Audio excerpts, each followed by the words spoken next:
Muy buenos días, ¿cómo están todos? Qué bueno que están todos aquí, qué bueno que hay mucha audiencia desde temprano, los felicito, muchas gracias. Y pues vamos a continuar con este salmo, que es un salmo maravilloso.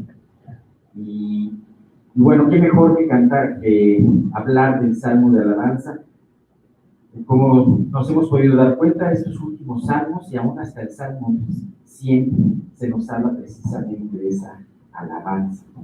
También tenemos otros gratos ejemplos, como el 103, que nos habla de que una alabanza interna a través de alabar a Dios en nuestra alma, ¿no?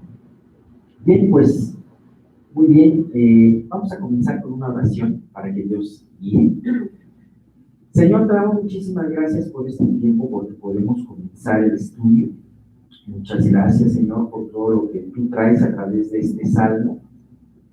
No solamente, Padre mío, a nivel congregacional, a nivel de iglesia, sino también tú tomaste ese tiempo y ese cuidado de hacernos llegar, después de miles de años, estas enseñanzas en nuestros tiempos modernos, y de que a través de tu Espíritu Santo nos enseña cómo aplicarlas. Te damos muchas gracias por todo eso, Señor.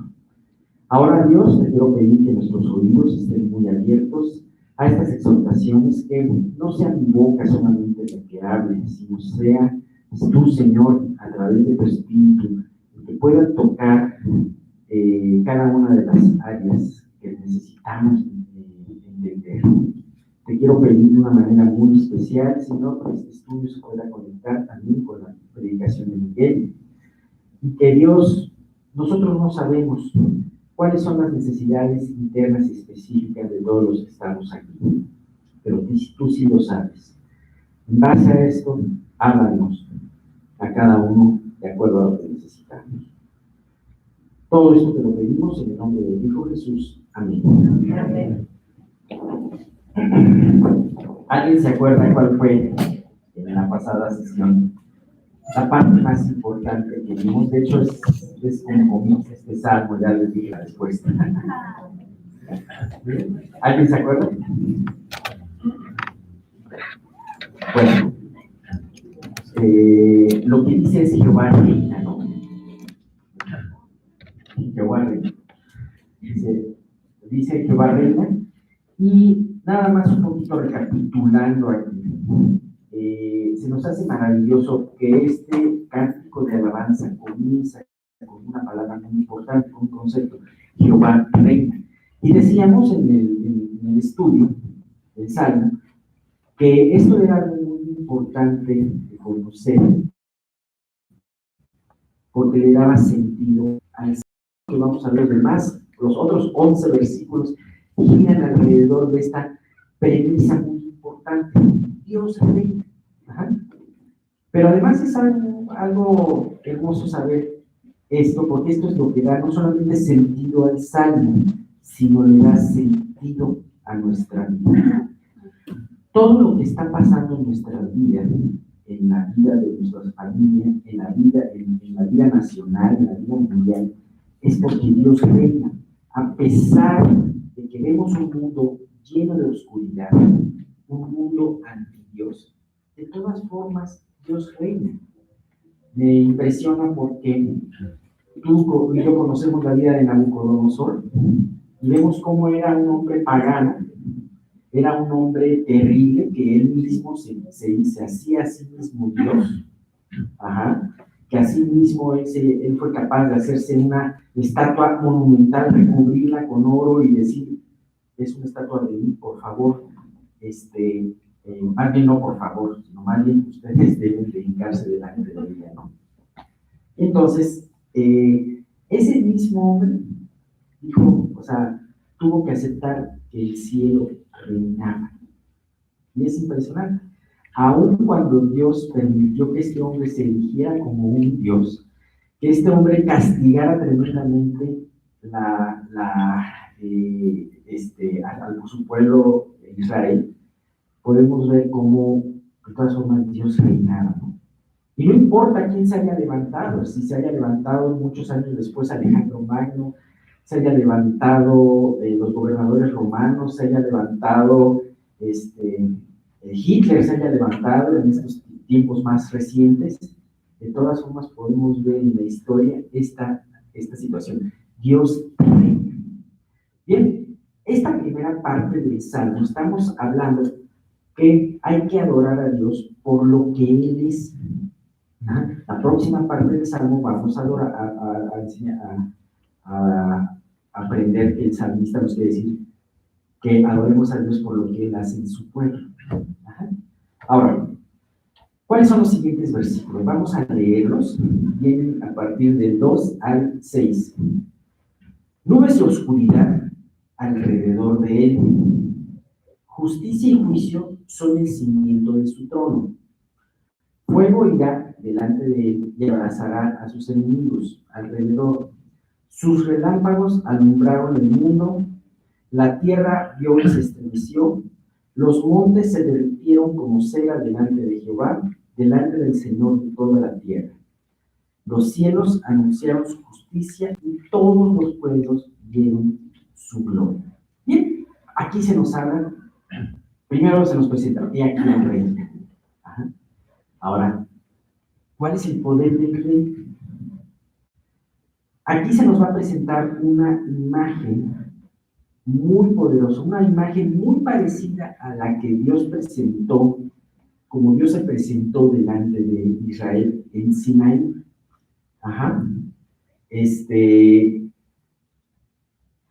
Vamos a ver, Israel necesitaba ver manifestaciones muy poderosas de Dios. ¿Por qué se presentó Dios de la manera que se presentó a Israel, tan poderosa? Vemos primeramente cómo los israelitas no conocían al Dios verdadero, habían escuchado de Él, tenían esa herencia por parte de sus padres, ¿no? Pero, sin embargo, después de 400 años de vivir en un lugar lleno de ídolos, en un lugar muy cosmopolita alrededor, vemos cómo Israel muy probablemente en su interior, no probablemente, seguramente en su interior estaba completamente confundido en cuanto a una imagen de Dios. Entonces, Dios tuvo que presentárseles a través de una imagen muy poderosa. Primero a través de todos estos juicios que tocaban a todo el reino de Egipto y a ellos no los tocaban. Y después, a través de las manifestaciones que Dios hacía a favor de ellos, pues el abrir el mar rojo, el darles agua de la roca, el traer maná delante de ellos y codornices también. Sin embargo, hasta ese entonces Dios había decidido manifestárseles de una manera cuidadosa y a su favor, sí con hechos poderosos, pero ningún hecho que los aterrara a ellos. Sin embargo, este Sinaí fue algo muy especial. Y en el Sinaí ellos tenían que ver una imagen que no se les olvidara. Dice el Salmo, ¿no? Dice Éxodo 16, 19. Éxodo 16, 19. Aconteció que al tercer día, cuando vino la mañana, vinieron truenos y relámpagos y una espesa nube sobre el monte, sonido de bocina muy fuerte, y se estremeció todo el pueblo que estaba en el campamento. Si ustedes ven, esta descripción es muy parecida a lo que estamos viendo ahorita en el Salmo, en donde se nos habla nubes y oscuridad alrededor de él, fuego irá delante de él y abrazará a sus enemigos alrededor, todo eso. Sin embargo, vamos a situarnos en esta parte del Éxodo. Dios, a través de Moisés, les dijo al pueblo de Israel: prepárense, santifíquense, porque Dios va a bajar y va a hablarles directamente a ustedes. Entonces el pueblo pues hizo lo que tenía que hacer, se santificó, se preparó como ellos podían prepararse, pero nunca se imaginaron cómo iba a venir Dios. Dios vino al tercer día, puntual y llegó con esta manifestación. Imagínate, era la mañana y vino oscuridad, vino truenos y relámpagos y una espesa nube sobre el monte y un sonido terrible, un sonido de bocina muy fuerte que estremeció a todo el pueblo que estaba acampado. ¿Sabes por qué se presentó de esa manera? Porque era la manera como Israel necesitaba conocer a ese Dios. Como decía, Israel tenía una versión de Dios muy equivocada. Ellos lo único que habían visto, generaciones de ellos, lo único que habían visto era los dioses de Egipto. El Dios que se parecía al gato, el Dios que se parecía al becerro. De hecho, ellos después hicieron un pecado muy grande que fue, pues vamos a hacer lo que para nosotros es Dios, ¿no? Y entonces hicieron un becerro, una copia de un Dios de Egipto. Ajá. Y esto me lleva a pensar, muchas veces tenemos muchas ideas equivocadas de cómo es Dios. Ideas de cosas que aprendimos mal y nos ha costado mucho trabajo aprenderlas bien. Ajá. Seguimos teniendo nuestros becerros de parte de Dios. Y vemos cómo esto, aún cuando pasaron cientos de años, no se mejoró. Vemos cientos de años después a un rey llamado Jeroboam que hizo 2 becerros y dijeron, aquí están los dioses que sacaron de la tierra de Egipto. Como si no hubieran visto toda esta parte, ¿no? Sin embargo, muchas veces podemos encontrarnos nosotros en nuestras vidas así, haciendo a Dios a esa imagen y semejanza, no con respecto a la palabra, sino con respecto a las cosas que mal aprendimos. Somos muchas veces irreverentes con nuestro Dios. Muchas veces somos descuidados en nuestras cosas delante de Él, ¿no? Sin embargo, Dios quería darle esta imagen a Dios. Dios quería darle esta imagen al pueblo. ¿Tú crees que alguno de ellos, después de esta imagen del Éxodo, pudo haber dicho Diosito? ¿O pudo haber dicho Chucho, Chuchito? O sea, no, en lo absoluto. Esta realmente tenía que ser una imagen que al pueblo se le marcara. Ahora, aquí nos habla, si nos fijamos, nos habla en todas estas características que nos va dando el Salmo que venimos, de ciertos atributos de Dios. Fíjate, todos estos atributos son atributos intrínsecos de Él, pero que además son en sí una bendición para nosotros, una bendición para el hombre y una bendición para el pueblo de Dios. Ajá. Por ejemplo, nos habla en esta primera parte, nubes y oscuridad alrededor de Él, justicia y juicio son el cimiento de su trono, nubes y oscuridad como en el Sinaí. ¿Por qué creen ustedes que Dios se cubre de oscuridad?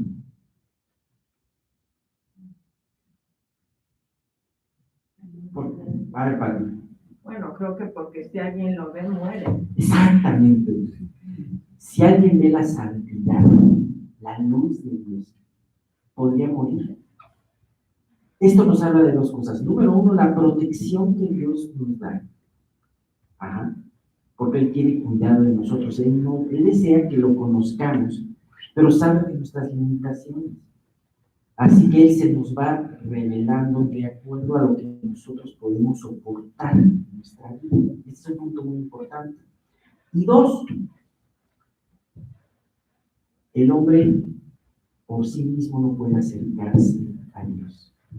¿Se acuerdan de Hebreos cuando va terminando ese maravilloso libro de Hebreos que habla de los 2 montes? El monte de Joreb o el monte de Sinaí, y habla del monte de Sinaí.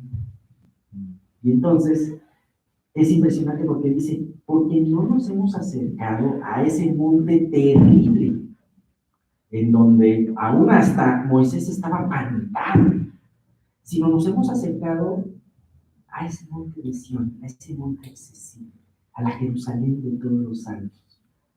¿Sabes?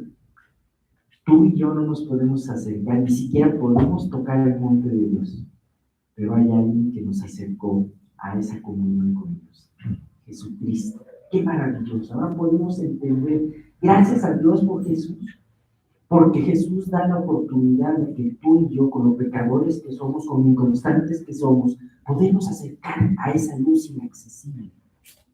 Así que esta oscuridad nos habla de la protección que Dios tiene para con nosotros, pero también nos habla de nuestra incapacidad de ni siquiera poderlo volver a ver. Dice, justicia y juicio son el cimiento de su trono. Justicia, el trono. Hace mucho no se habla de un trono, ¿verdad? En los países occidentales, que nos jactamos de ser democráticos, nunca se habla de un trono. Se habla cuando mucho de la silla presidencial, ¿verdad? Que muchas veces funciona como trono. Pero, sin embargo, ahorita podemos ver que el ser humano, a través de los tiempos, ha tratado de mejorar su forma de gobernarse a sí mismo. Primero había esas grandes monarquías, esos grandes imperios. Después dijo, no, ¿sabes qué? Como el rey hace lo que quiere, vamos a hacer la república. Eso decían los romanos. Y entonces, el gobierno no va a encargarse de un solo hombre, sino de una serie de hombres. Entonces vamos a hacer un senado que tome las decisiones y que ate al reino. Y luego se hizo la democracia, ¿no? Donde se dice, no, bueno, pues ahora el pueblo va a ser el que decida. Y vemos que todas esas cosas que tuvieron en un principio unas buenas intenciones han terminado siendo un fracaso. El mundo no ha sido mejor por los mejores sistemas de gobierno que han tenido. De repente lo contrastamos con un gobierno absoluto que nos está Dios ofreciendo aquí. Decimos, ¿cómo? Esto no entra dentro de los estándares que hemos aprendido. Pero ¿sabes qué? Lo que pasa es que hemos aprendido mal. Y podemos tener la confianza de que aunque este gobierno va a ser un gobierno que nos da un trono absoluto, sin embargo, está cimentado en justicia y en juicio. Definitivamente, aunque sea una monarquía total la de Jesús, va a ser un gobierno tan justo y tan equitativo como ninguno en la tierra jamás ha sido. ¿No se les hace algo impresionante? ¿Sí? Definitivamente, el gobierno de nuestro alrededor va a ser como una dictadura. Pero no tiranía, sino va a ser un buen gobierno, porque va a estar cimentado en la perfección de la justicia y del juicio de Dios. Hemos visto los terribles efectos que tiene la falta de justicia. Hemos visto los terribles efectos que tiene la impunidad. Al bueno se le culpa y se le persigue. Al malo se le trata con apapachos y se le considera. Sin embargo, Dios va a tener una completa justicia y juicio en su trono. Así que esto le puede causar algo de mucho miedo a alguien que no conozca a Dios. Pero sin embargo, si tú no conoces a Dios, esta es una promesa de redención, una promesa maravillosa. Fuego irá delante de él y abrazará a sus enemigos alrededor. Igual podemos verlo de dos caras, este fuego. Definitivamente este fuego habla de su justicia y de su juicio, porque habla ya de una sentencia, de una condena. ¿Qué es lo que hace el fuego? El fuego destruye. El fuego consume.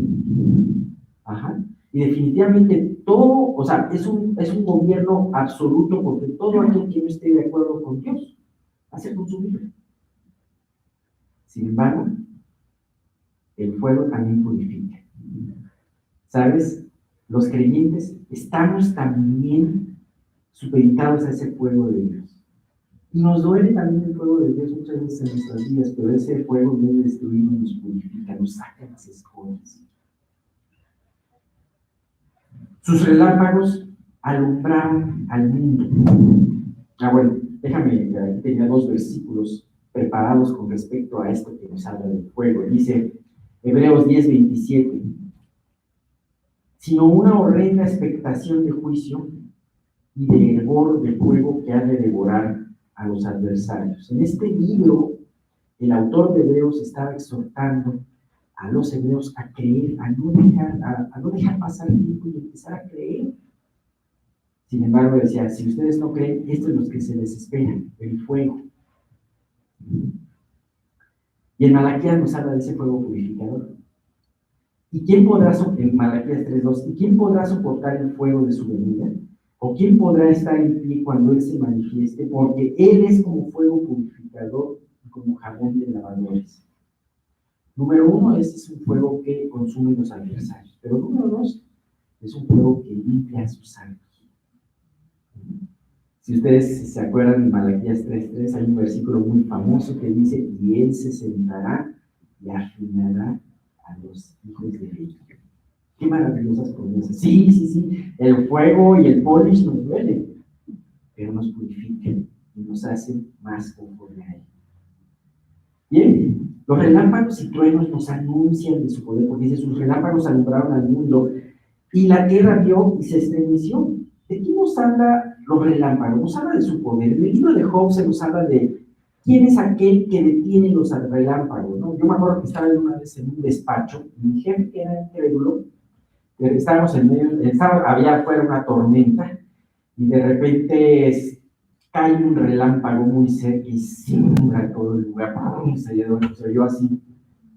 Y mi jefe, el incrédulo, dice, voltea con todos y dice, arrepiéntanse pecadores, ¿no? Nos dice de broma.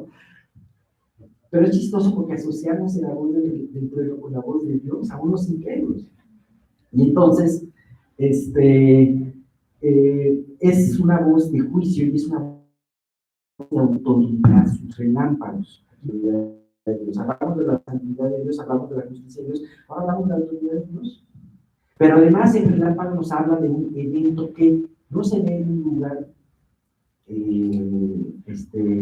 X, sino que se ve en muchos metros a la redonda, ¿no? Y acuérdense que Jesús hablaba de los eventos del final, que hablaba de su segunda venida, y hablaba de que mi segunda venida será como un relámpago que viene de los cielos y que será visto por todos, ¿no? Y oído por todos. Y de la misma manera se habla de esto como el Evangelio, como lo que Dios, como ese mensaje de Dios. O sea, por toda la tierra salió la voz de Dios, la voz de ellos, en el caso de los predicadores, y hasta el extremo del mundo, sus palabras, como un relámpago, ¿no? Es visto por todos. La tierra vio y se estremeció. Un verdadero evangelio y una iglesia avivada con el fuego de Dios va a dar un mensaje que estremezca a los que están alrededor. Si nuestra vida es avivada, si nuestra iglesia es avivada, los que nos rodean no van a quedar, no van a ser los mismos, no van a quedar indiferentes, ¿no? Dice, los montes se derritieron como cera delante de Jehová, delante del Señor de toda la tierra. Los cielos anunciaron su justicia y todos los pueblos vieron su gloria. ¿Qué son esas grandes montes o esas grandes cordilleras delante de Dios? Son como nada. ¿Se acuerdan? Si ustedes han leído el Salmo 114, que nos habla de ese cuidado que Dios tuvo guiando a su pueblo como borreguitos en el desierto, en los versículos 6 y 7 nos dice, oh montes, ¿por qué saltasteis como carneros? Y vosotros collados como corderitos. A la presencia de Jehová tiembla la tierra, a la presencia de Dios de Jacob. Qué impresionante es que a la presencia de Dios se derritan los grandes montes. Imagínate el Everest derritiendo. Imagínate la cordillera del Himalaya saltando como corderito. Pues a la presencia de Dios se va. Dios es el que allana el camino. Dios es el que seca ríos. Dios es el que derrite montes y el que hace que todo obstáculo o gran reto que puedas tener en tu vida sea hecho con En una ocasión, en un orfanato en la India, estaba la misionera maestra estaba muy preocupada porque el lugar era húmedo y en invierno había una colinita que daba mucha sombra a la parte donde estaban los dormitorios, y era el tiempo en que más enfermedad tenían los niños por el frío y la humedad. Entonces decía, es que si nosotros no tuviéramos esa colina estaría mejor. Y entonces un niño le dijo, oiga, usted nos ha dicho que la fe mueve montañas. ¿Por qué no le pedimos a Dios que nos mueva este monte? La maestra dijo, o sea, no pudo decirles que no, y entonces oró. A los pocos días vio, escuchando unos motores, y resulta que venían las excavadoras a mover todo ese montículo porque iban a aplanar para hacer algunas casas y otras cosas, para meter un camino o algo así. Y estaba la maestra impresionada, ¿no? Como dicen, bueno, finalmente, hacia la presencia de Dios se derriten los montes, que no podrá hacer Dios pidiéndole las cosas conforme a su voluntad y con la fe que necesitamos. Así que este versículo nos asegura que tenemos un Dios más grande que todos los obstáculos que tenemos ahora. ¿Y cómo terminamos? Alabando a Dios diciendo, los cielos anunciaron su justicia y todos los pueblos vieron su gloria. Dios quiere que a través de sus hijos, a través del trabajo que tenga con nosotros, a través de su purificación en nuestras vidas, a través de su justicia puesta en nuestras vidas, a través de cómo Él nos va llevando a saltar obstáculos, puede haber un testimonio delante del pueblo, delante de la tierra, de un Dios poderoso. Y Dios nos está dando esta imagen que le dio a los israelitas en el Sinaí. Dios no quería que fueran los mismos después de esta imagen, sino que vieran realmente la diferencia entre ese Dios increíble que no conocían y los ídolos falsos que tenían en Egipto. De la misma manera, Dios quiere darnos el día de hoy esta imagen. Y esta imagen nos la da porque la necesitamos en estos tiempos, ver la imagen de un Dios poderoso, pero también esta imagen tiene que hacer algo en nuestras vidas. Y es importante que esta imagen cambie nuestras vidas. No podemos quedarnos y ser los mismos después de ver la imagen de un Dios todopoderoso. Porque si somos los mismos, vamos a volver a nuestros vestidos de oro, ¿no? Bien, terminamos aquí y tiene mucho el sentido de los siguientes versículos acerca de a quiénes se están dirigiendo estas exhortaciones. Bien, terminamos aquí. Muchas gracias.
Así perdón y reunión con mi pecado, así escala porque triunfó, porque Él vive,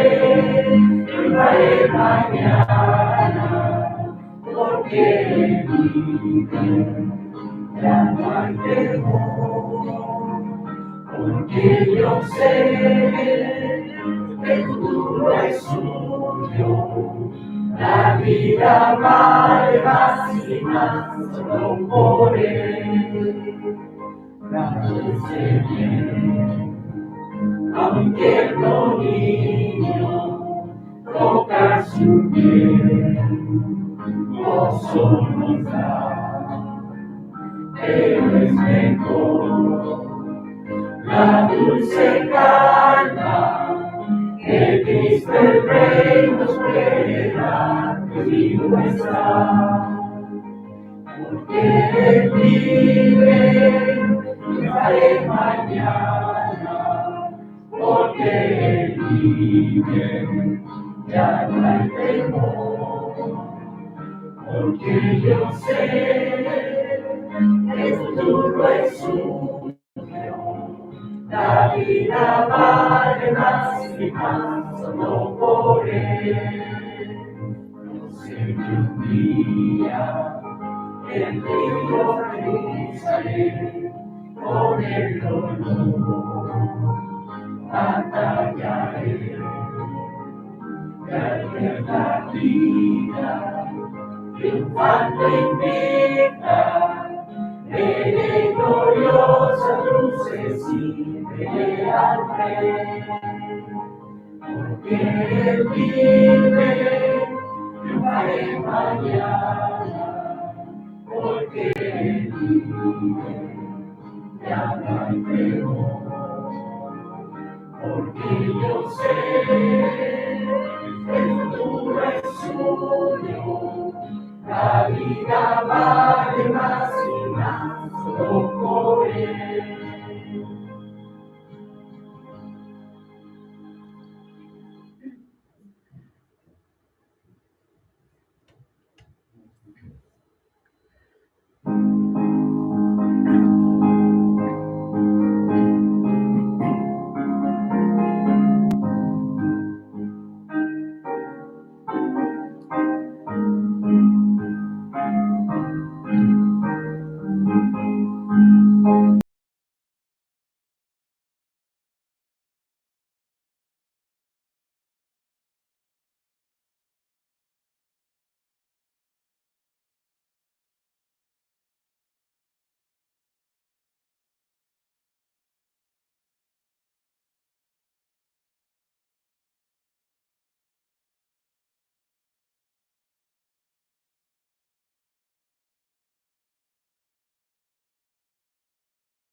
¿Quién de aquí se sabe Juan 3:16?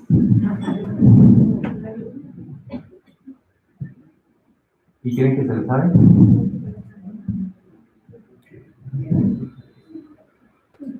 Este versículo vamos mucho más allá y es mucho más profundo de lo que nos imaginamos. Aquí se encierran las tres personas de la Trinidad: el Padre, el Creador de todas las cosas, el ser invisible a quien nadie ha visto jamás. Eso dice la Escritura. Nadie ha visto jamás a Dios. Y seguramente muchos de nosotros nos hemos preguntado, entonces cuando la Biblia dice que Dios hablaba cara a cara con Moisés, cuando se presentó el ángel, ese Dios que muchos relacionan diferente a Jesucristo en el Antiguo Testamento, ¿cómo está esta situación? O sea, realmente nadie ha visto jamás a Dios. Dios en el cielo, lugar perfecto, reinado por Él, con todos los que habitan ahí en absoluta sujeción y sumisión a Él.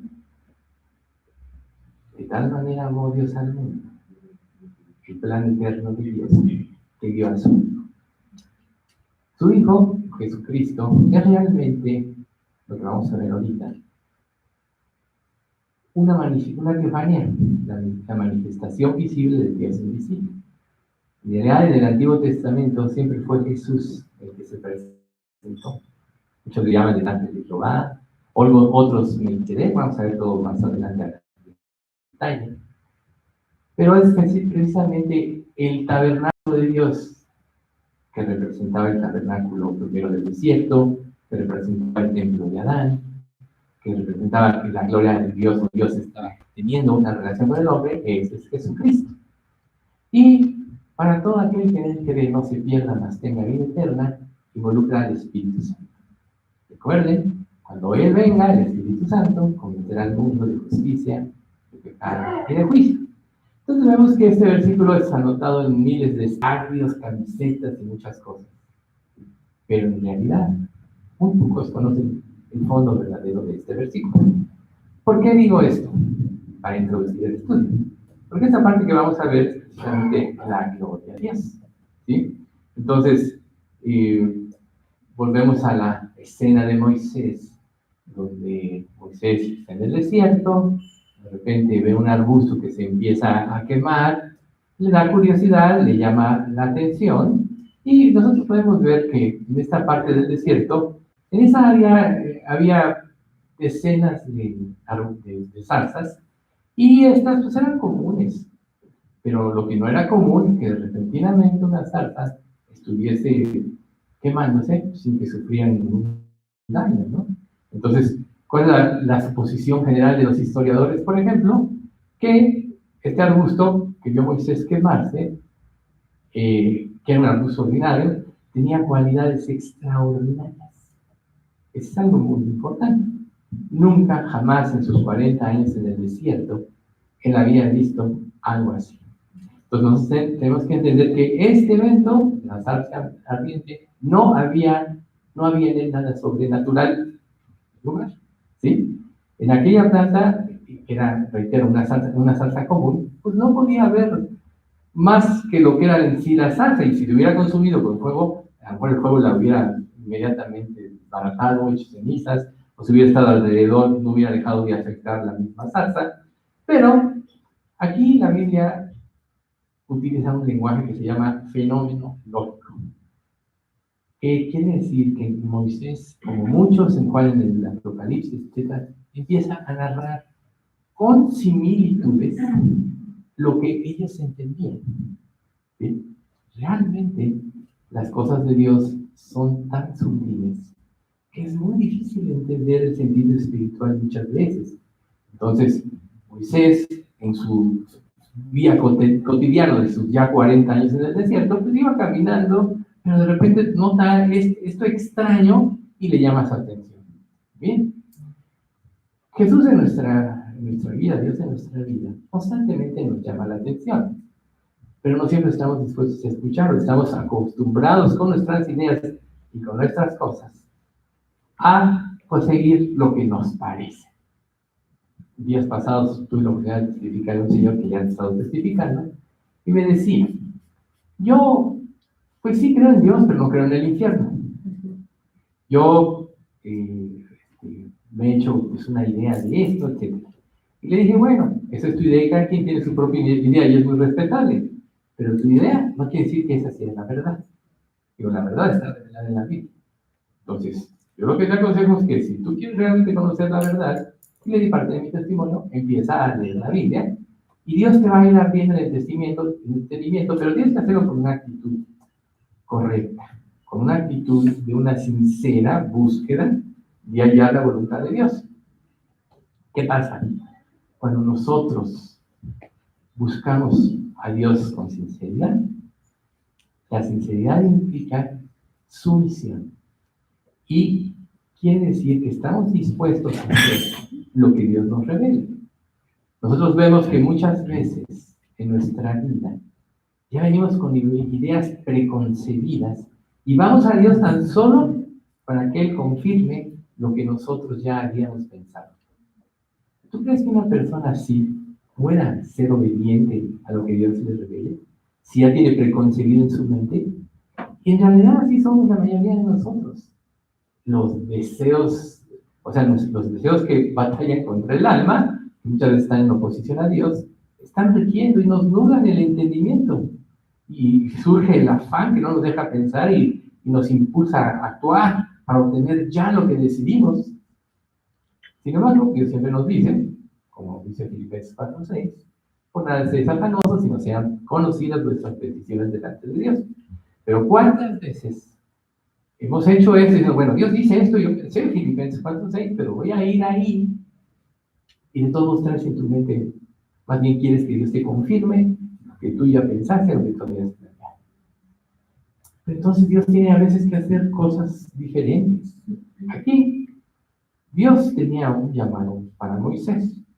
Entonces, cuando Dios muestra algo sobrenatural, Moisés lógicamente se queda asombrado de ver al arbusto que ardía y no se quemaba. ¿Sí? Vio que el fuego de la zarza estaba no fue de un lado de la zarza, como decía ahorita, no fue internamente, y no se quemaba. No fue, por ejemplo, como el día de Pentecostés, donde aparecen lenguas de fuego desde arriba y entran y todos hablaban la lengua, se hablaban la palabra de Dios. Entonces, el punto primario de Moisés era el fuego provenía desde adentro del arbusto. Ese fue lo primero que él vio. Ahora, lo que le llamó la atención es que el arbusto no se consumía.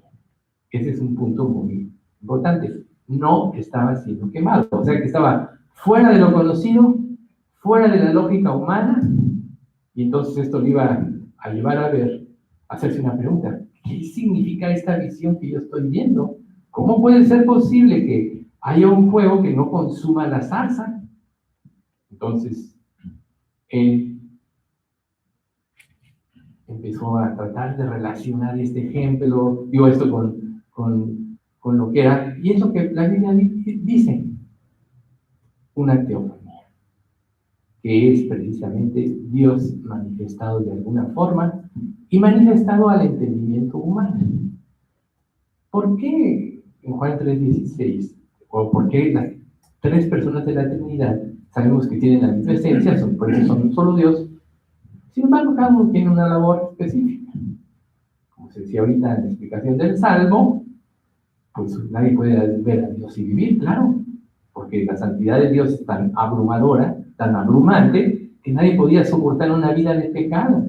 Sin embargo, vemos a Jesús, que nos, el mediador entre Dios y los hombres, que nos acerca al Padre, pero ¿cuántas veces en el Antiguo Testamento no vimos nosotros que Dios actuaba, destruyó, por ejemplo, a través del pueblo de Israel, destruyó Canaán, y juzgamos a Dios cómo llegaba a algunos lugares y mataba a hombres, mujeres, niños, y aún en casos de mayor perversidad en las ciudades, hasta los animales, porque en casos de corrupción había. Pero a veces nos olvida pensar que Dios siempre, cuando va a traer un juicio, da una oportunidad. Recuerden la escena de Balán y Balac, como Balá, cuando ya entró a Israel, sabía todas las promesas que Dios le había hecho a Israel. Por eso llama a este hombre, este falso profeta Balaam, y le dice, oye, maldicen este pueblo, quizá Dios te oirá. Y ya que no pudo maldecirlo y acabó profiriendo bendiciones, entonces, y eso nos lo deja en la Biblia más adelante, dice, no vas a poder en este aspecto, pero si lo haces pecar contra Dios, entonces cae la maldición sobre ellos. Por eso luego llegaron a frase de esta escena donde se unen en prostitución con todas las mujeres cananeas y todos se indignan. Está Josué ahí indignado y ve a este hombre, el príncipe, que mete una marioneta y va y lo alancea, ¿no? Entonces nosotros vemos que este hombre, y muchos siempre han tratado de destruir, pero Dios siempre da una oportunidad y se la dio a Canaán, como sabían. Ellos supieron que salieron de Egipto, supieron el castigo de Dios en Israel de esos 40 años, tuvieron tiempo para arrepentirse. ¿Qué personas se pudieron arrepentir de esto? Claro, la ramera, que más adelante vemos era una prostituta, y más adelante vemos que quedó incluida en la línea mesiánica, demostrando Dios con esto, que no importa qué tan pecador sea una persona, si verdaderamente se arrepiente, Dios la va a salvar y le puede dar una dignidad y una vida nueva. Y la prueba es esta mujer, ¿no? Que quedó incluida en la línea mesiánica. También vemos a los gabaonitas, como ellos temieron, usaron de su propia astucia, pero al final de cuentas hubo un temor de ellos. ¿Y qué sucedió? Conservaron su vida. Dios dice, no le perdonen la vida a nadie de esta tierra. Sin embargo, motivo del juramento de Josué y de los ancianos, ya no pudieron retractarse. Y bueno, los condenaron a ser aguadores y muchas cosas. Pero conservaron su vida. Entonces, a quien nosotros adoramos es un ser invisible. Es un ser espiritual. En Juan 4:24 dice, Dios es espíritu. Y los que le adoran, es necesario que en espíritu y en verdad le adoren. Entonces, ahí está, Dios es un ser espiritual. Nadie lo ha visto jamás como Dios Padre. Pero nosotros siempre hemos tenido una manifestación de parte de Dios para que nosotros podamos ir a Él. Es precisamente lo que llamamos teofanía. Y vamos a ver algunos ejemplos entre este estudio y el que viene, porque todos estos ejemplos son muy doctrinales, ¿sí? Entonces, el hecho de que la zarza estuviera ardiendo y no se quemara, significa algo contra natura, o sea, contra todo lo conocido y contra la naturaleza.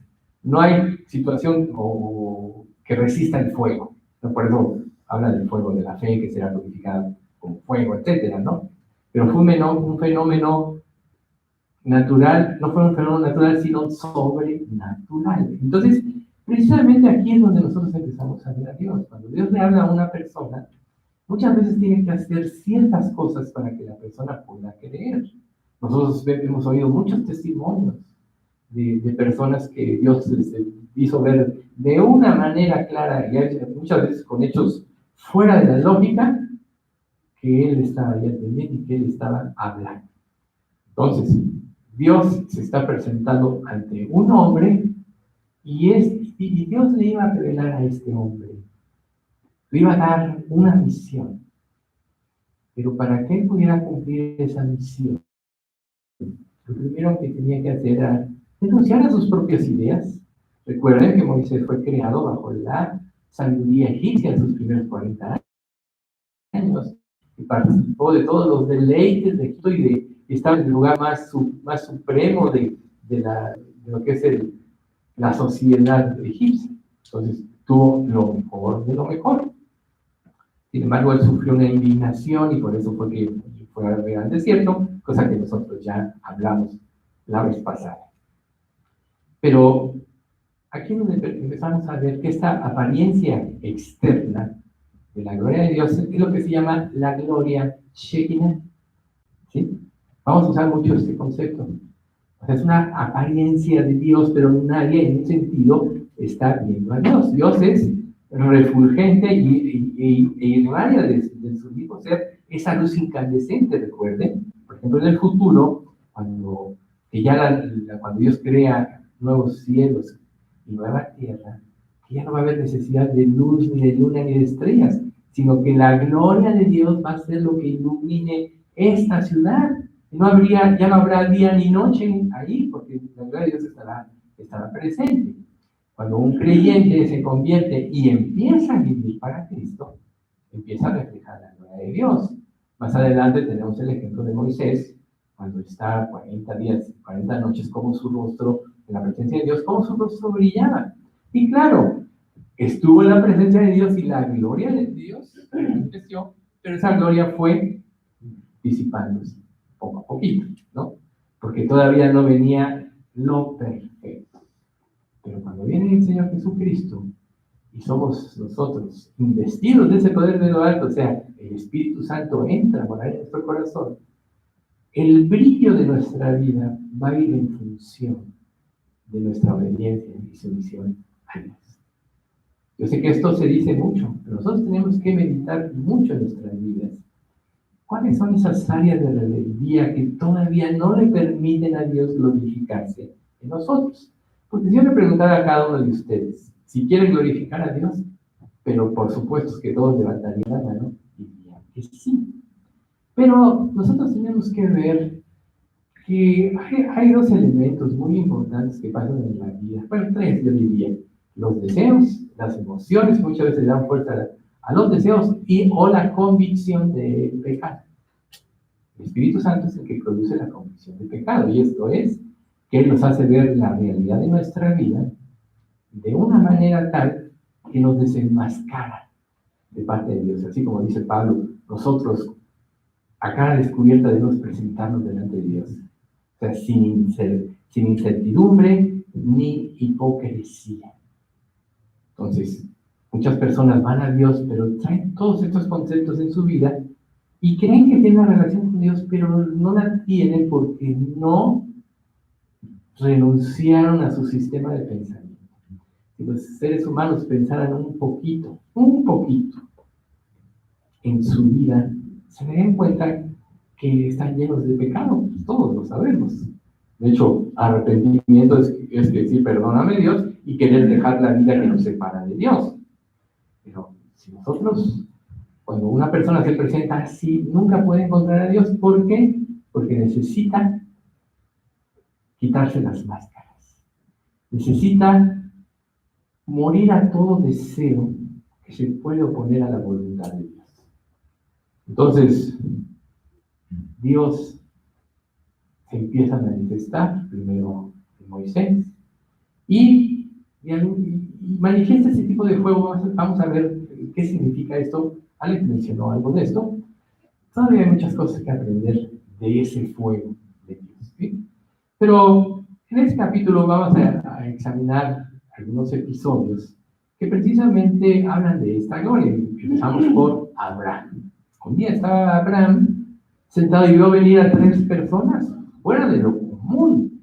Él entendió que no eran seres comunes y los invita a comer, y es cuando Dios precisamente le dice, de aquí en año, dice, oye, yo te voy a bendecir, pero ¿cómo vas a bendecir si no tengo un heredero y este Damaseno, pues va a heredar, o su hijo va a heredar todos los bienes, ¿no? Y Dios le dice, no, tú vas a heredar un hijo de tu propia sangre. Entonces ahí estamos viendo que Dios a través de estas personas le hace un llamado a Abraham. Se presenta de una manera sobrenatural.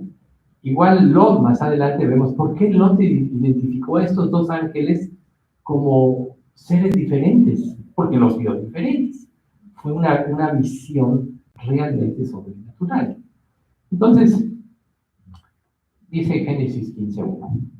Después de estas cosas vino la palabra de Jehová a Abraham en visión, diciendo, no temas, Abraham, yo soy tu escudo y tu galardón. Será sobre toda manera grande. Esa cuestión le corresponde a Jesús. ¿Qué pasó cuando Israel estaba en el desierto? La antorcha de día, fuego, representaba precisamente ese fuego purificador que quería mantener a Israel santo. Y la nube de día que los cubría representaba la palabra de Dios. Así de simple, ¿no? Entonces, por ejemplo, otro ejemplo, cuando hablamos de la marca de la bestia, 666. Si tú te das cuenta en Deuteronomio 8, dice, pondrás los mandamientos delante de tus ojos y en tu mano derecha, etcétera, ¿no? Entonces muchos judíos se ponían aquí enfrente su... No quería decir eso. Quería decir que la palabra de Dios debe estar en tu mente y las acciones que implican la mano derecha, la obediencia. Entonces, cuando venga este hombre, este ser, o esta marca, que no tiene nada que ver, por cierto, con el anticristo, es la actitud que va a tener la gente en el tiempo de su vida. ¿Y cómo ves ahorita las iglesias? Precisamente así. No siguen los mandamientos de Dios. No hacen su voluntad. No obedecen lo que dice la palabra. Por eso hay tantas falsas doctrinas. Entonces podríamos decir que esa marca que muchos por la vacuna decían, no, yo no me la pongo porque va a ser la marca de la bestia y cosas de ese tipo. Ignorancia total de las escrituras. Porque Dios nos da conceptos que nosotros podemos entender cuando disponemos de nuestro corazón. Obediencia y fe. Así, toda la Biblia habla de obediencia y fe, y eso es lo que significa. Y cuando la supuesta iglesia de Dios renuncia a esto, es precisamente lo que dice, ¿no? Lo dice en 2 de Juan 2:17, ¿no? Dice, hijitos, ya es el último tiempo, y según vosotros oísteis que el anticristo viene, así habrán surgido muchos anticristos. Por eso sabemos que es el último tiempo. Salieron de nosotros, pero no eran de nosotros, porque si hubiesen sido de nosotros, habrían permanecido con nosotros, pero salieron para que se manifieste que no todos son de nosotros. Esta palabra anticristo es muy lógica. Todo aquel que se opone a Dios, todo aquel que realmente desecha la sabiduría o la revelación de la palabra y quiere vivir de acuerdo a la filosofía humana, de acuerdo a lo que se ha generado en su mente, a sus propios pensamientos. ¿Y a qué lo lleva esto? A la confusión.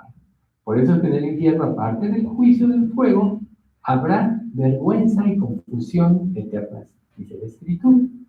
Entonces, cuando Dios le dice, volviendo a la escena aquí, cuando Dios le dice a Abraham que lo iba a bendecir sobre gran manera, entonces Abraham responde en Génesis 15:2, y respondió Abraham, Señor Jehová, ¿qué me darás siendo así que ando sin mi hijo?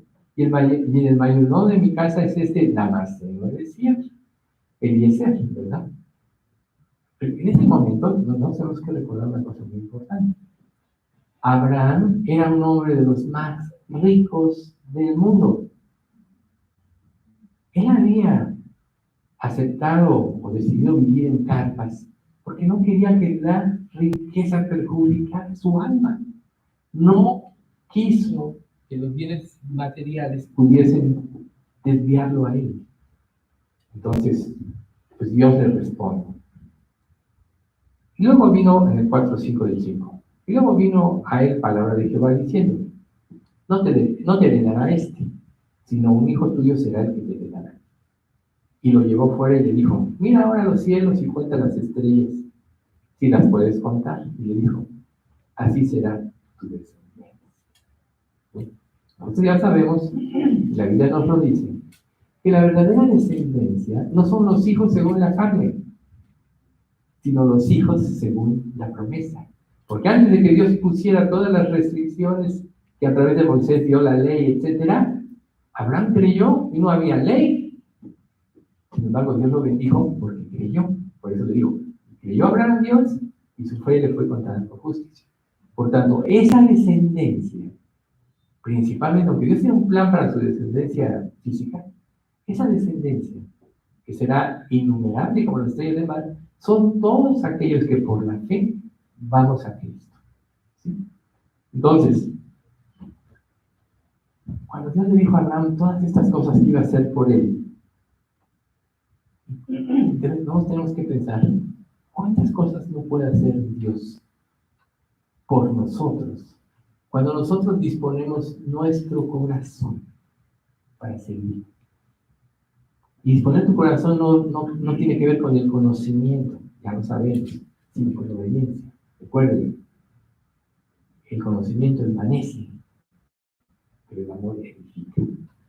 Y el amor es el que te lleva a obedecer, ¿no? Porque en Cristo Jesús, como dice Gálatas, ni la circuncisión vale algo, ni la incircuncisión, sino la fe que obra por el amor. Por eso es tan importante que siempre uno deba de antemano de cualquier situación creer en el amor y el cuidado de Dios. Dios lo ha demostrado en todos los tiempos. Por ejemplo, en el arca de Noé. Bueno, dice, ya me lo sé, ¿no? Pues sí, él estaba y solo Dios salvó a 7. De hecho, el diluvio, sí, la humanidad se había corrompido. Dice la Biblia, será, cuando venga el juicio de Dios en estos tiempos, será como en los días de Noé. Sabemos que estamos viviendo esos días. Y solo se salvó Noé y su familia. ¿Y qué representa esta arca que él construyó que tardó el tiempo de una generación en construir? Representa a Cristo. Solo los que subieron en el arca se salvaron. Entonces nosotros vemos que Dios nos ha venido dando ejemplos a través de toda la historia de su amor, de su misericordia, y Jesucristo es precisamente el que gracias a él, haber renunciado a Dios y hacerse hombre, nos acercó a Dios de esta manera. Recuerden, siempre ha sido Cristo el motivo de salvación, en el pasado, hacia el futuro, en el presente, cuando él vino aquí a la tierra, pero los que lo vieron y creyeron, y todos nosotros somos del futuro. Pero Dios no cambia, ¿sí? Entonces, hace rato que Alex mencionaba el libro de Hebreos, sí, es muy importante el libro de Hebreos para poder descifrar muchas de estas cosas. Por ejemplo, Hebreos 6:3. Porque cuando Dios hizo la promesa a Abraham, no pudiendo jurar por otro mayor, juró por sí mismo. Imagínense ustedes a Dios jurando por sí mismo. Él no tiene necesidad de jurar. ¿Por qué? Porque Él es veraz. Sea Dios veraz, todo hombre mentiroso. Porque Dios es perfecto y nunca miente. Como que dijera, voy a hacer esto, pero quiso darle seguridad a Dios. Aquí viene otro punto muy importante para nuestras vidas. Digo, a Abraham. Aquí viene otro punto muy importante para nuestras vidas. Dios lo que quiere es darnos seguridad. ¿Y por qué muchos de nosotros como creyentes caminamos en la vida en inseguridad? Quizá porque no hemos intimado lo suficiente con Dios como para conocerlo. Recuerden ustedes que las Escrituras tienen niveles de revelación progresiva de acuerdo al crecimiento espiritual. Si nosotros nos mantenemos como niños espirituales, como dice Pedro, decía como niños recién nacidos de la vida espiritual, no adulterada para que por ella crezcáis para la salvación, pero todos nosotros sabemos que una persona no se puede quedar como un niño. Sería prácticamente una aberración que un niño se quedara como un niño, o lo aplicaríamos a una enfermedad. Todos tenemos que seguir avanzando.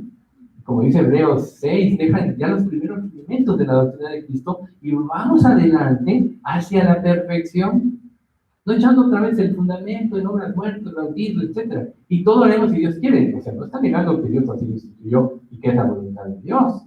Por no decir, por ejemplo, que en el bautismo tú estás declarando que mueres a este mundo para resucitar una nueva vida en obediencia, sumisión y sujeción a Dios. Por eso el bautismo es un simbolismo. No quiere decir que una persona que no se bautiza no se salve. Si cree, se salva. Ahí están los dos. Bueno, uno de los ladrones ahí con Jesús creyó y no se bajó a bautizar. Yo digo, ahí está la solución para ello.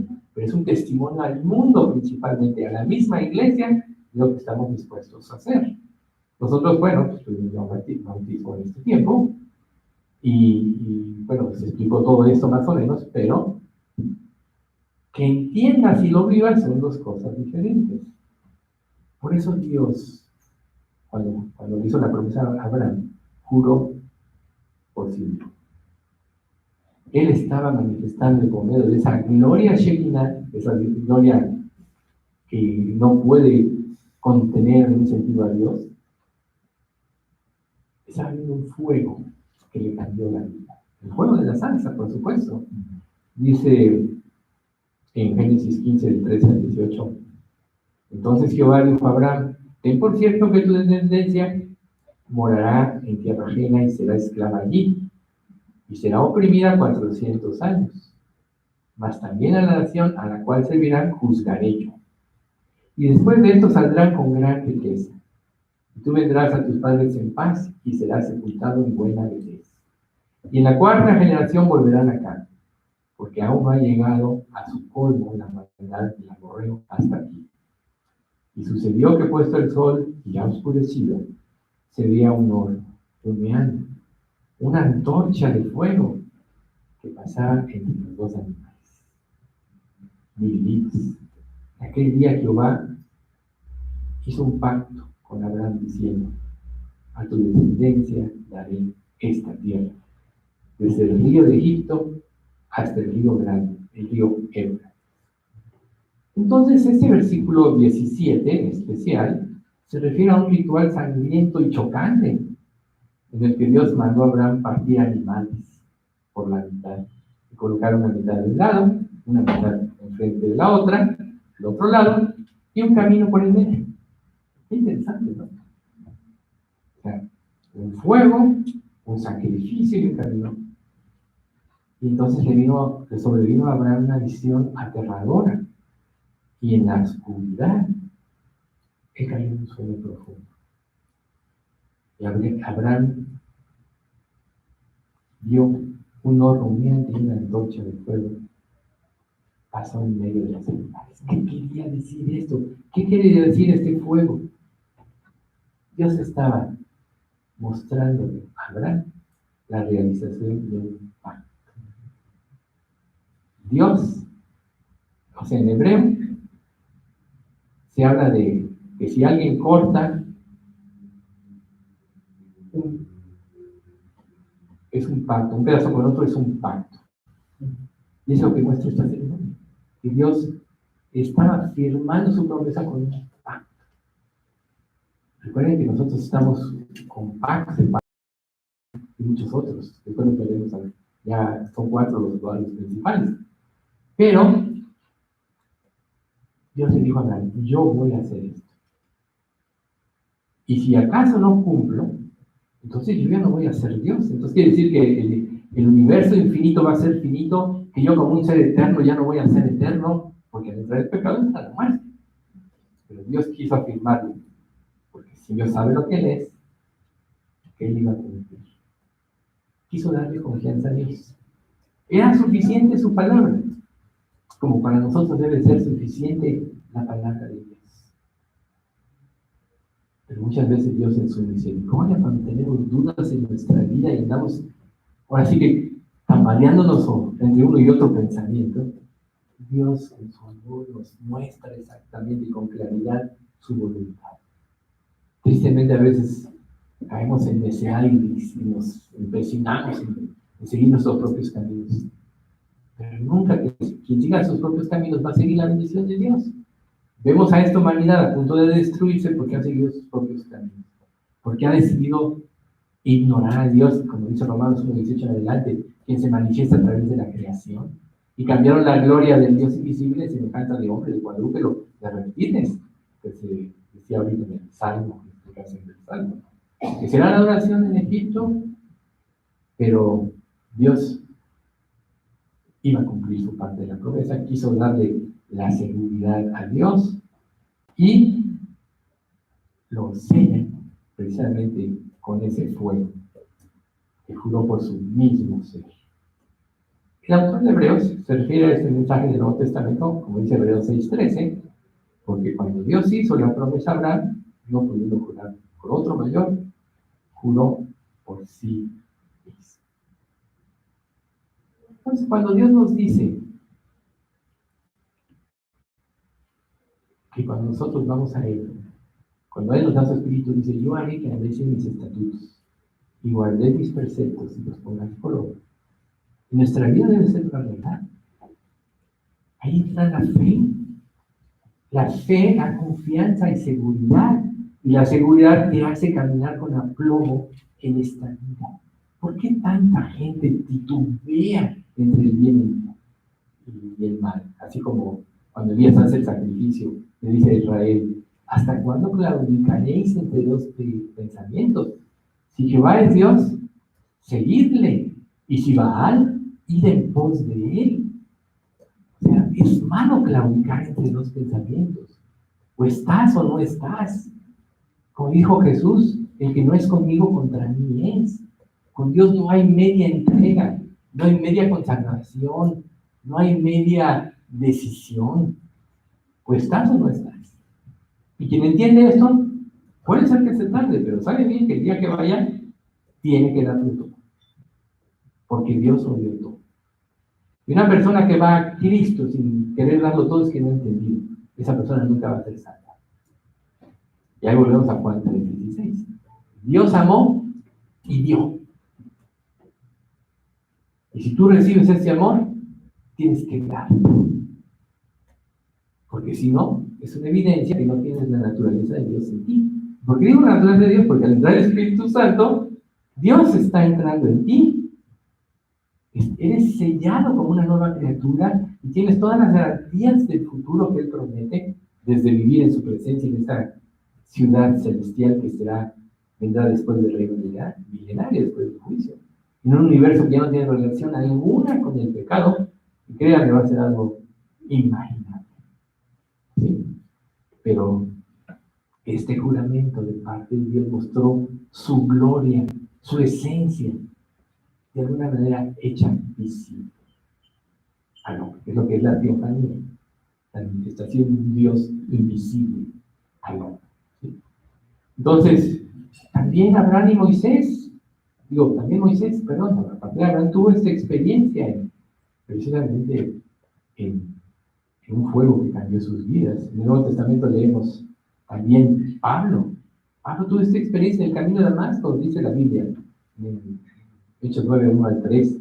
Y Saulo, respirando aún amenazas de muerte contra los discípulos del Señor, vino al sumo sacerdote y le pidió cartas para la sinagoga de Damasco, a fin de que si hallase algunos hombres o mujeres de este camino, los trajese presos a Jerusalén.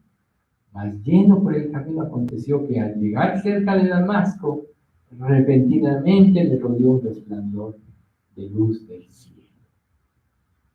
Amén.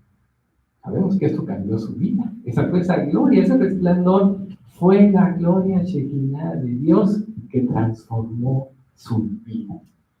Entonces nosotros vemos cuando Pablo más adelante le relata al rey Agripa su conversión, lo dice de esta manera en Hechos 26:13. Caminando a mediodía, oh rey, yendo por el camino, vi una luz del cielo que sobrepasaba el resplandor del sol, la cual me rodeó a mí y a los que iban conmigo. ¿Y qué sucedió en la vida de Pablo ante esta visión? Hechos 9:4-6 te lo dice. Y cayendo en tierra vio una voz que decía: Saulo, Saulo. Recuerden, cuando se menciona 2 veces el nombre, Dios está hablando claramente a ti. ¿Por qué me persigues? Le dijo: ¿quién eres, Señor? Y le dijo: yo soy Jesús, a quien tú persigues. Dura cosa te es dar cosas contra el aguijón. Él, temblando y temeroso, dijo: Señor, ¿qué quieres que yo haga? Y el Señor le dijo: levántate y entra en la ciudad y se te dirá lo que debes hacer. Entonces nosotros podemos ver aquí algo que se llama paralelismo. Estamos viendo cómo Dios actúa con la humanidad cuando quiere cambiar las vidas, cuando tiene una misión especial, así como la iglesia tiene una misión también. ¿Sí? Dios usa esto para que nosotros no nos quede duda de que Él ha estado presente siempre y que su interés siempre ha sido redimir al mundo. Dios ya sabía que Adán y Eva iban a caer, sí. A Dios no nos sorprendió, pero Él dentro de eso trajo algo todavía mayor. Yo siempre he mencionado, no es lo mismo ser creación de Dios que ser hijo de Dios. Como creación tú puedes gozarte, Adán y Eva eran perfectos, pero no tenían algo que debían haber tenido, porque eso era solo con su propia voluntad, que era mi corazón seguir a Dios. Entonces Dios permite la prueba para que se revele o se manifieste lo que realmente haría dentro de ellos. Y es una de las cosas que nos pasa a todos los creyentes también. Las pruebas nos ayudan en muchas maneras. Nos hacen ver el amor, el cuidado de Dios, etc. Pero también Dios quiere a través de las pruebas que se revele lo que hay realmente dentro de su corazón. Porque ¿qué pasa en una prueba? En una prueba todos los afanes, toda la vanagloria de la vida se disipa. Ahora que está en esta enfermedad, o esta infección del COVID, qué claro es cómo todos los que podemos entrar ahí o hemos entrado, experimentamos que nada de la vida vale la pena. Ahí estás tú y Dios. Y todo por los afanes por los que vives, toda esa vanagloria de la vida, todos tus deseos engañosos, egoístas, se disipan. Dios quiere que así vayamos ahí. O sea, Pablo tenía una intención de destruir, un celo equivocado. Y Dios demostró quién era él. Y esa gloria que se le manifestó en el camino de Damasco cambió su vida. Y la pregunta aquí es, ¿realmente has visto la gloria de Dios? ¿Y realmente esto ha cambiado tu vida? ¿Pero qué pasó además de la voz con Pablo? Se oyó, perdón, además de la gloria se oyó una voz. No, Pablo, ¿por qué me persigues? ¿Por qué vas en contra de mí?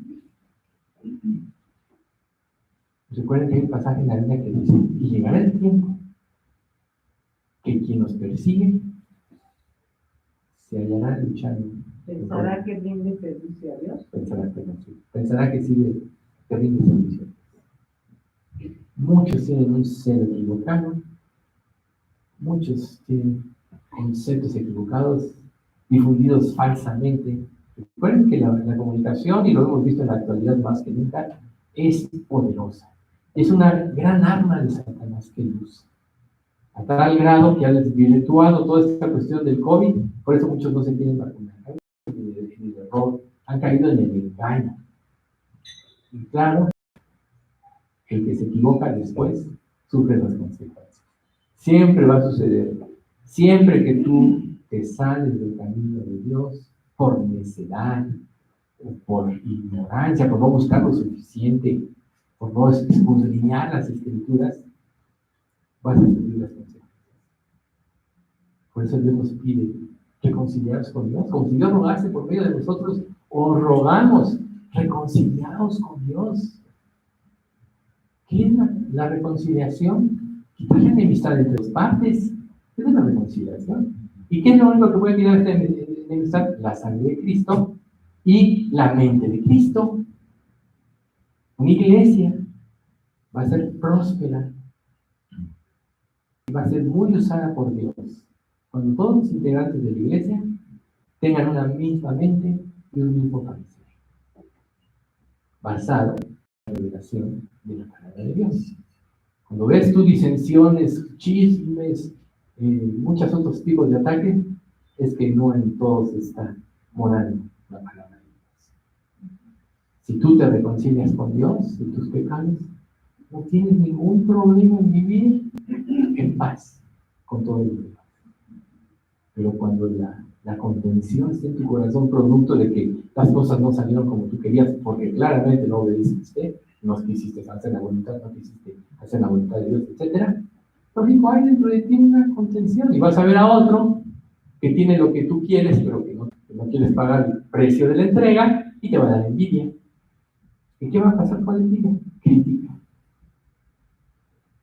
chismes, tratar de bajar a esa persona para que tú te sientas mejor, anular tu espiritualidad. Eso pasa en las iglesias. Pues nosotros tenemos que pedirle a Dios que a nosotros nos permita vivir en esa armonía con la mente de Cristo. Pero Pablo, podríamos decir que estuvo cara a cara con la gloria de Dios, con esa gloria final. Y además hay otros pasajes en la Escritura que son conocidos que pasa esto, ¿no? Por ejemplo, en el caso del pesebre, esa gloria no apareció en el pesebre cuando Jesús nació, apareció a los ganaderos que estaban allá, los pastores. Y dijo, vayan y adoren. Se apareció ubicándolos de quién era el rey. O sea, esto nos da la idea de que Dios siempre, cuando somos sinceros y queremos hacer su voluntad, nos va a orientar hacia la verdad. Nos va a llevar a vivir la verdad. ¿Sí? Entonces, obviamente este pesebre, pues quizá fuera una cuevita o algo así, según la tradición. ¿Sí? Pero esa gloria venía de Dios, tampoco estaba en María y José, aunque fueron instrumentos. María claramente en el capítulo 2 de Lucas dice eso, hablando de ella, ¿no? Que Dios ha concedido a su sierva este privilegio y pone a Dios en su lugar y ella se pone en su lugar. Pero la mentira, pues luego entra, ¿no? Entonces, eso es precisamente, ¿quién va a ser confundido? La mentira. Es un punto muy importante. ¿Sabes quién va a ser confundido? El que no quiera seguir la verdad. Todas aquellas falsas iglesias cristianas que hay en la actualidad, de alguna manera, sus integrantes no quieren hacer la voluntad de Dios. Quieren oír la mentira porque viven en la mentira. Por eso tienen tanto éxito. Por eso llegan a juntar grandes multitudes, porque les dicen lo que quieren oír. Ese fue el pecado de Leví, Aarón y toda el orden que Dios santificó. Dejaron ellos de vivir por Cristo.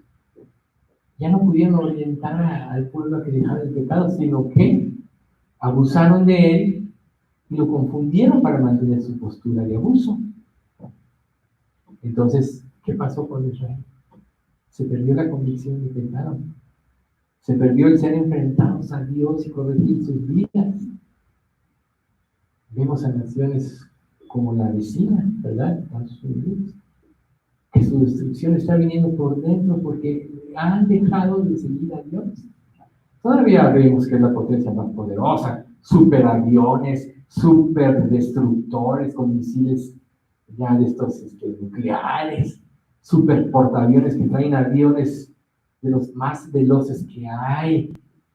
Toda esta fuerza que ellos ostentan tener, pero como a Roma y los grandes imperios están destruyendo por dentro. Porque en lo profundo ya no quieren seguir a Dios. Porque no digo que todas hay, sí hay iglesias sanas, por supuesto que sí, pero en general el cristianismo ha seguido sus propios caminos desechando los de Dios. Entonces,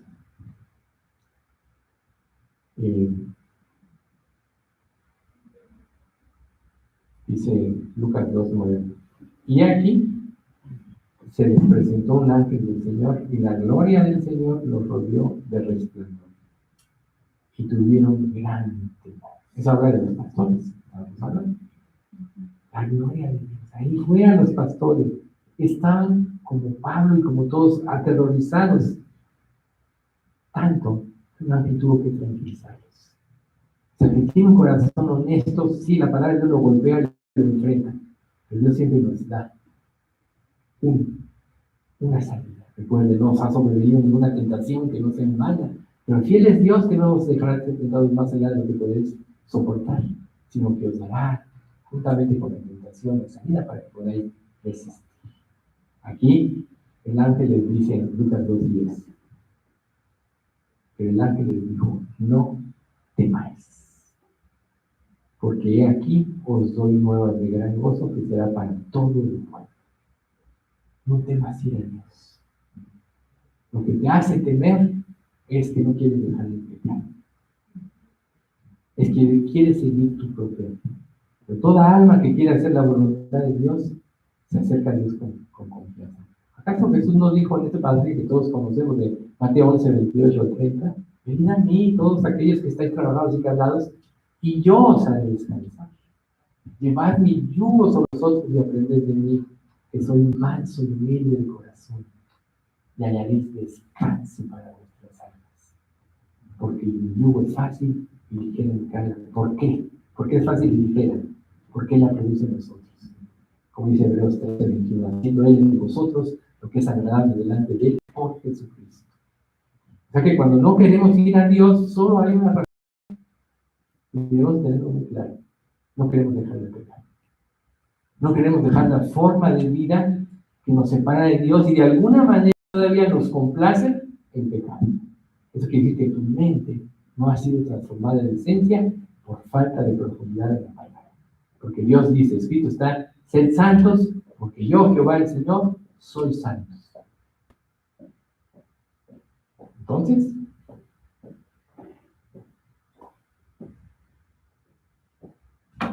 el versículo 11 dice, no temáis, dice el 10, ¿no? Que os ha nacido hoy en la ciudad de David un Salvador, que es el Cristo del Señor. El único que te puede liberar es Jesús. Por eso siempre tenemos que ir a Jesús. Tú puedes tener luchas internas muy fuertes y a veces sientes que son más fuertes que tú. Pero recuerda, si realmente veniste a Cristo, Dios te liberó de la esclavitud del pecado. Por tanto, por más fuerte que sea la presión, si vas a Dios y esperas en Él, no importa cuánto tiempo Él tarde en responder, que siempre cuando tarda tiene un propósito, Él siempre te va a dar la victoria. Entonces, esa gloria transformó la vida de Moisés, volviendo a Moisés, transformó la vida de Pablo, transformó la vida de Abraham y ha transformado la vida del mundo que ha creído en Dios, del mundo, de todas las personas que en este mundo han creído en Dios. Y esta gloria, recuerden, solo está ligada a Dios Padre. Cristo es el Salvador, el que quita el estorbo. Y el Espíritu Santo es el que nos convence. Y aquí vemos, en este caso, cuando Dios habla de que te va a liberar de la segunda persona de la Trinidad, del Hijo. Por eso quise iniciar con Juan 3:16, porque en realidad lo mencionamos y todo, pero ahí involucra a las tres personas de la Trinidad. Entonces, cuando aparece conjuntamente una teofanía con la gloria Shekinah, es que Dios el Padre se está manifestando y eso va a desplegar indudablemente su gloria maravillosa.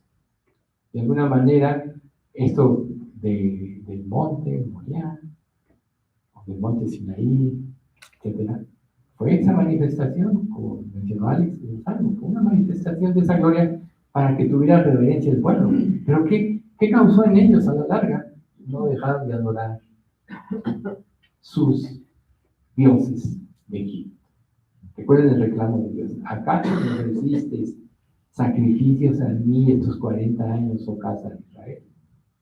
Entonces tengamos cuidado, como dice Hebreos. Si oyeres hoy su voz, no endurezcáis vuestro corazón. Si oyeres hoy su voz, no endurezcas tu corazón. Entonces, otra manifestación que es muy importante es cuando Dios se le revela a Pedro, Jacobo y Juan en el monte. 16 días después Jesús tomó, aquí la cita es Mateo 17, del 1 al 8. 6 días después Jesús tomó a Pedro, a Jacobo y a Juan, su hermano, y los llevó aparte a un monte alto, y se transfiguró delante de ellos y resplandeció su rostro como el sol, y sus vestidos se hicieron blancos como la luz. Y aquí que les apareció Moisés de Elías hablando con él. Entonces Pedro dijo a Jesús, Señor, bueno es que nosotros que estamos aquí, si quieres hagamos aquí 3 enramadas, una para ti, otra para Moisés y otra para Elías. Y mientras aún él hablaba, una nube los cubrió y aquí una voz desde la nube que decía, este es mi Hijo amado, en quien tengo complacencia. A él oíd, a él oíd. Ahí es donde tienes que concentrar tu mente y tus oídos. Al oír esto, los discípulos se postraron sobre sus rostros y tuvieron gran temor, igualito que en el monte Sinaí. Entonces Jesús se acercó y los tocó y dijo, levantaos, otra vez, no temáis. Cuando tú te acercas a Dios, Él te dice, no temas porque yo te voy a liberar. No temas porque yo voy a cambiar tu mente. No temas porque yo te voy a dar la fuerza para vencer el pecado. No temas porque yo voy a permitir que venzas la tentación. No temas porque si te quieres entregar, yo voy a ayudarte a que te entregues. Entonces aconteció, tuvieron gran temor. Entonces Jesús se acercó y los tocó y dijo, levantaos, y vuelve a repetir, y no temáis. Y analizando ellos los ojos a nadie vieron, y alzando, ellos los ojos a nadie vieron sino a Jesús solo. Entonces, es la misma teofanía que en el arbusto. O sea, entonces esa gloria que estaba brillando, ese fuego, ¿quién era? Cristo. Era Cristo. Entonces, el arbusto no se consume, era una teofanía. Jesús transfigurado, se manifiesta la gloria de Dios, es otra teofanía. Y la gloria enmascarada de la divinidad de Dios encubierta es esa gloria chiquita. ¿Por qué? ¿Por qué es encubierta siempre? Porque nadie puede ver a Dios y vivir. Vamos a dar gracias. Padre Santo, te queremos agradecer mucho por este estudio que manifiesta tu gloria, sobre todo haber aprendido lo que es la gloria en Shekinah. Y te queremos pedir, Padre, que tú ilumines nuestro rostro, nuestro corazón, nuestro pensamiento, nuestros ideales para que sean transformados. Y lo único que queramos es hacer la voluntad de Dios. No hay don más grande que tú le puedes dar a alguien que siga por el camino.